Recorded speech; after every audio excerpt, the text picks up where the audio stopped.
Chapter 10. The Marauder's Map. Madame Pomfrey insisted on keeping Harry in the hospital wing for the rest of the weekend. He didn't argue or complain, but he wouldn't let her throw away the shattered remnants of his Nimbus 2000. He knew he was being stupid, knew that the Nimbus was beyond repair, but Harry couldn't help it. He felt as though he'd lost one of his best friends. He had a stream of visitors, all intent on cheering him up. Hagrid sent him a bunch of earwig flowers that looked like yellow cabbages, and Ginny Weasley, blushing furiously, turned up with a get-well card she had made herself, which sang shrilly unless Harry kept it under his bowl of fruit. The Gryffindor team visited again on Sunday morning, this time accompanied by Wood, who told Harry, in a hollow, dead sort of voice, that he didn't blame him in the slightest.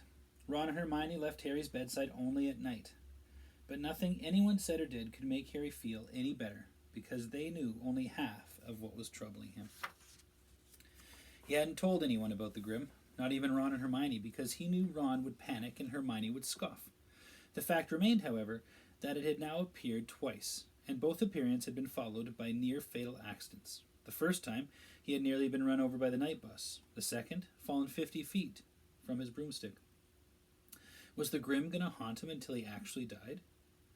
Was he going to spend the rest of his life looking over his shoulder for the beast?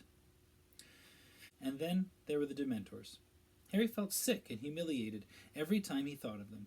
Everyone said the Dementors were horrible, but no one else collapsed every time they went near him. No one else heard echoes in their heads of their dying parents. Because Harry knew who that screaming voice belonged to now.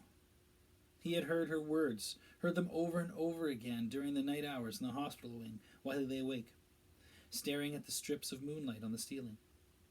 When the Dementors approached him, he heard the last moments of his mother's life. Her attempts to protect him, Harry, from Voldemort, and Voldemort's laughter before he murdered her. Harry dozed fitfully, sinking into dreams full of clammy, rotted hands and petrified pleading, jerking awake to dwell again on his mother's voice. It was a relief to return to the noise and bustle of the main school on Monday, where he was forced to think about other things, even if he had to endure Draco Malfoy's taunting.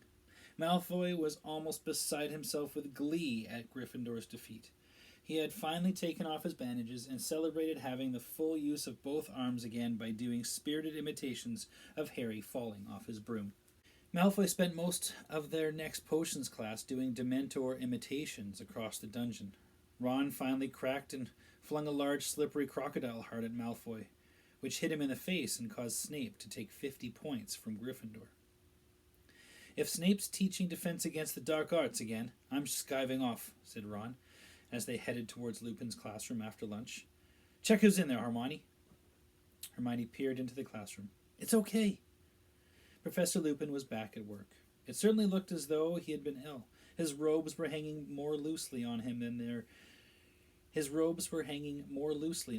there were dark shadows beneath his eyes. Nevertheless, he smiled at the class as they took their seats, and they burst at once into an explosion of complaints about Snape's behavior while Lupin had been ill. It's not fair. He was only filling in. Why should he give us homework? We don't know anything about werewolves. 2 rolls of parchment. Did you tell Professor Snape we haven't covered them yet? Lupin asked, frowning slightly. The babble broke out again. Yes, but he said we were really behind. He wouldn't listen. 2 rolls of parchment. Professor Lupin smiled at the look of indignation on every face. Don't worry, I'll speak to Professor Snape. You don't have to do the essay. Oh, no, said Hermione, looking very disappointed. I've already finished.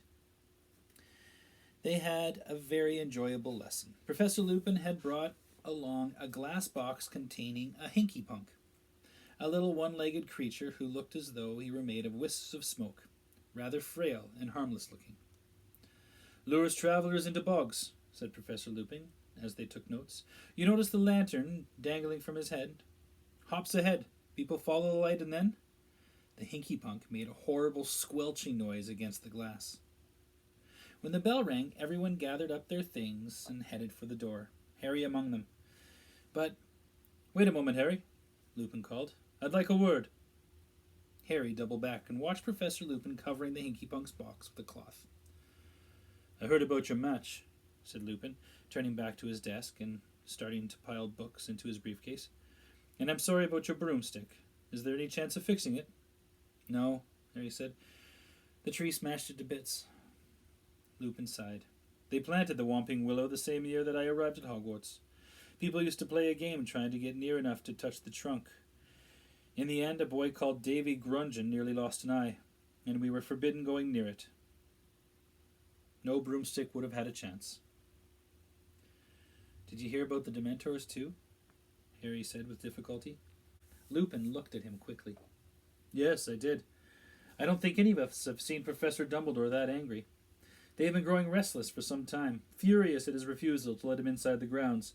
I suppose they were the reason you fell?" "Yes," said Harry. He hesitated, and then the question he had to ask burst from him before he could stop himself. "Why? Why do they affect me like that? Am I just—" "It has nothing to do with weakness," said Professor Lupin sharply, as though he had read Harry's mind. "The Dementors affect you worse than others because there are horrors in your past that the others don't have." A ray of wintry sunlight fell across the classroom, illuminating Lupin's grey hairs and the lines on his young face. "Dementors are among the foulest creatures that walk this earth. They infest the darkest, filthiest places. They glory in decay and despair. They drain peace, hope, and happiness out of the air around them.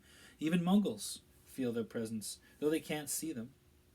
Get too near a Dementor, and every good feeling, every happy memory will be sucked out of you. If it can, the Dementor will feed on you long enough to reduce you to something like itself, soulless and evil. You'll be left with nothing but the worst experiences of your life, and the worst that happened to you, Harry, is enough to make anyone fall off their broom. You have nothing to feel ashamed of." "When they get near me," Harry stared at Lupin's desk, his throat tight, "I can hear Voldemort murdering my mom." Lupin made a sudden motion with his arm, as though to grip Harry's shoulder, but thought better of it. There was a moment's silence, then— "Why do they have to come to the match?" Harry said bitterly. "They're getting hungry," said Lupin coolly, shutting his briefcase with a snap. "Dumbledore won't let them into the school, so their supply of human prey is dried up. I don't think they could resist a large crowd around the Quidditch field. All that excitement, emotions running high. It was their idea of a feast." "Azkaban must be terrible," Harry muttered. Lupin nodded grimly. "The fortress is set on a tiny island way out into sea. But they don't need walls and water to keep the prisoners in, not when they're all trapped inside their own heads, incapable of a single cheerful thought. Most of them go mad within weeks." "But Sirius Black escaped from them," said Harry slowly. He got away." Lupin's briefcase slipped from the desk. He had to stoop quickly to catch it. "Yes," he said, straightening up. "Black must have found a way to fight them. I wouldn't have believed it possible. Dementors are supposed to drain a wizard of his powers if he is left with them too long." "You made a Dementor on the train back off," said Harry suddenly. "There are certain defenses you can use," said Lupin. "But there was only one Dementor on the train. The more there are, the more difficult it becomes to resist." "What defenses?" Harry said at once. "Can you teach me?" "I don't pretend to be an expert at fighting Dementors, Harry. Quite the contrary." "But if the Dementors come to another Quidditch match, I need to be able to fight them."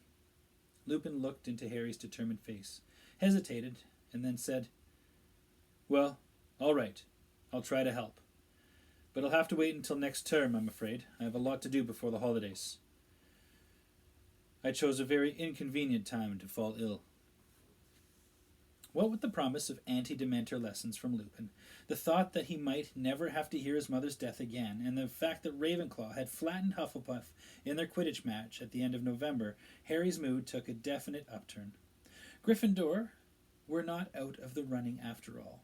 Although they could not afford to lose another match, Wood became repossessed of his manic energy and worked his team as hard as ever in the chilly haze of the rain that persisted into December. Harry saw no hint of a Dementor within the grounds. Dumbledore's anger seemed to be keeping them at their stations at the entrance. 2 weeks before the end of term, the sky lightened suddenly in the dazzling opaline white and the muddy grounds were revealed one morning covered in glittering frost. Inside the castle there was a buzz of Christmas in the air. Professor Flitwick, the charms teacher, had already decorated his classroom with shimmering lights that turned out to be real fluttering fairies. The students were all happily discussing their plans for the holidays. Both Ron and Hermione had decided to remain at Hogwarts, and though Ron said it was because he couldn't stand 2 weeks with Percy, and Hermione insisted that she needed to use the library, Harry wasn't fooled. They were doing it to keep him company, and he was very grateful. To everyone's delight, except Harry's, there was to be another Hogsmeade trip on the very last weekend of term. "We can do all our Christmas shopping there," said Hermione. "Mom and Dad will really love the tooth-flossing string mints from Honeydukes." Resigned to the fact that he would be the only third year staying behind again, Harry borrowed a copy of Witch Broomstick from Wood, and decided to spend the day reading up on different makes. He had been riding one of the school's brooms at team practices, an ancient shooting star, which was very slow and jerky. He definitely needed a new broom of his own.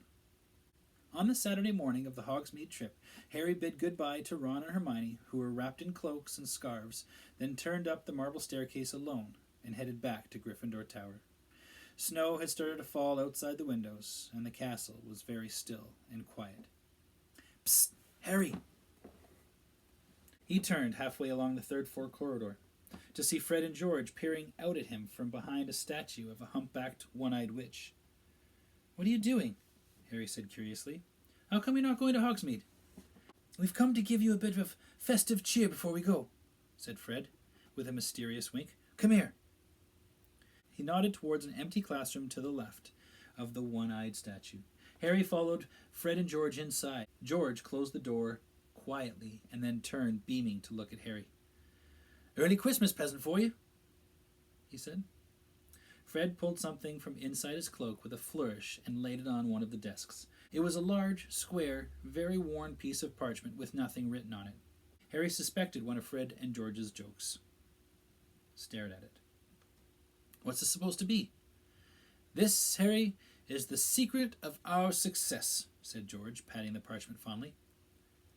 "It's a wrench giving it to you," said Fred, "but we decided last night your need is greater than ours." "Anyway, we know it by heart," said George. "We bequeath it to you. We don't really need it anymore." "And what do I need a bit of old parchment for?" said Harry. "A bit of old parchment," said Fred, closing his eyes with a grimace as though Harry had mortally offended him. "Explain, George." "Well, when we were in our first year, Harry, young, carefree, and innocent," Harry snorted. He doubted whether Fred and George had ever been innocent. "Well, more innocent than we are now, we got into a spot of bother with Filch." I'm going to pause it there.